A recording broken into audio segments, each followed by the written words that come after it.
Hello guys, welcome to the channel the back bencher. और आज हम जिस क्वेश्चन को डिस्कस करने जा रहे हैं बहुत ही बार बहुत सारे कॉम्पिटिटिव एग्जामिनेशन में रिपीट हो चुके हैं। दैट इज एचसीएफ ऑफ इस टाइप के क्वेश्चन जहाँ पे आपका जो नंबर्स हैं वो ऑलरेडी एक्सपोनेंट में है और उसमें कुछ सब्ट्रैक्ट हो रहा है और आपको उसका ओवरऑल एचसीएफ निकालना है। तो आप कैसे निकालोगे?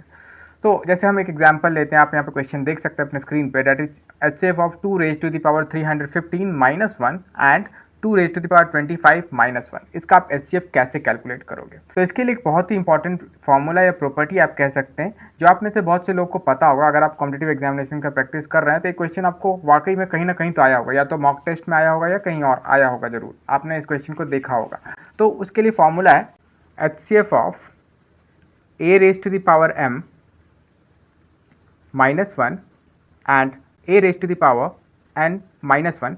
इस केस में जो एचसीएफ होगा दोनों का, that would be equals to A raise to the power HCF of exponents. जो हमारे पास एक्सपोनेंट्स है ना ए के, दोनों हमारे इक्वेशन में दोनों ब्रैकेट्स में, तो ये that is HCF of m and n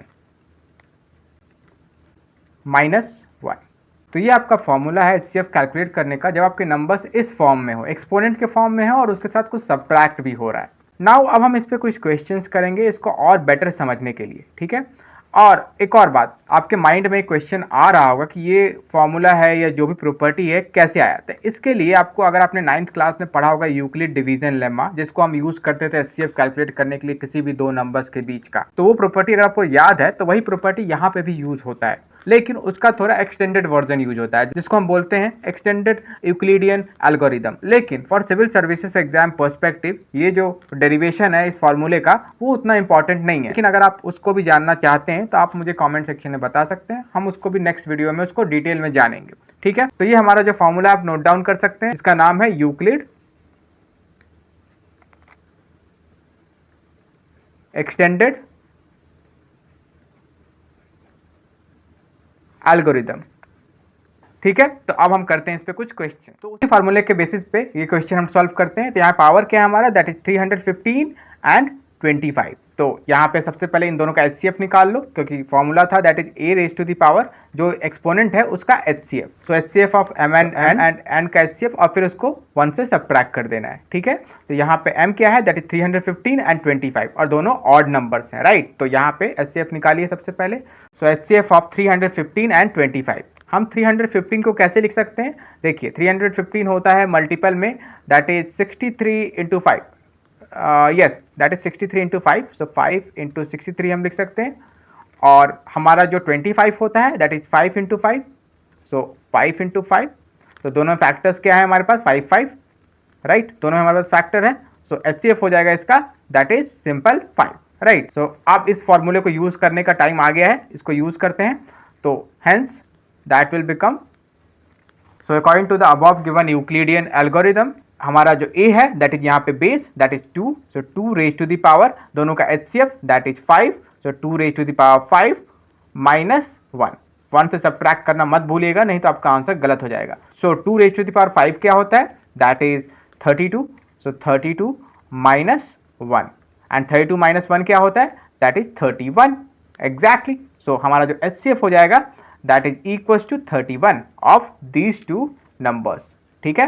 तो ये आपको कॉन्सेप्ट यूज करना है, ये प्रोसेस आपको यूज करना है, ठीक है।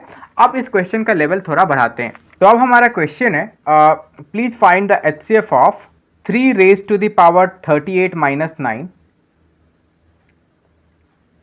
एंड जो दूसरा नंबर है that is 3 raise to the power 29 minus 9। अब इसका कैलकुलेट आप कैसे करेंगे? क्योंकि पहले जो एग्जाम्पल्स हमने सॉल्व किए हैं उसमें जो हमारा नंबर है वहाँ पे 1 सब्ट्रैक्ट हो रहा है, लेकिन यहाँ पे 9 सब्ट्रैक्ट हो रहा है। तो इसको आप कैसे सॉल्व करेंगे? तो यहाँ पे आप देख सकते हो कि देखो हम 9 को कैसे लिख सकते हैं। हम 9 को लिख सकते हैं 3 raise to the power 2, 3 square, 3 का स्क्वायर 9 होता है। तो हम इसी कॉन्सेप्ट को यहाँ पे यूज़ करेंगे। तो देखो पहला वाला जो पार्ट है इसको अगर हम लिखने जाए तो इसको हम लिखेंगे 3 raise to the power 38 minus 3 raise to the power 2 और 3 स्क्वायर जिसे आप कहते हैं।